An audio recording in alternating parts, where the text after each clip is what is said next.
করছি শেষের কবিতা।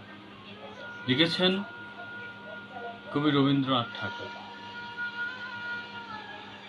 কালের যাত্রার ধ্বনি শুনিতে কি পাও, তারি রথ নিত্যই উধাও। জাগাইছে অন্তরিক্ষে হৃদয় স্পন্দন, চক্রে পৃষ্ঠে আধারের বক্ষ ফাটা তারার ক্রন্দন। ওগো বন্ধু, সেই ধাবমান কাল জড়ায়ে ধরিল মোরে, ফেলি তার জাল।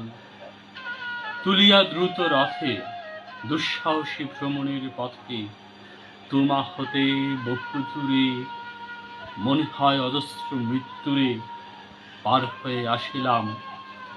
আজি নবপ্রভাতের শিখর চূড়ায়, রথের চঞ্চল বেগ হাওয়ায় উড়ায় আমার পুরনো নাম।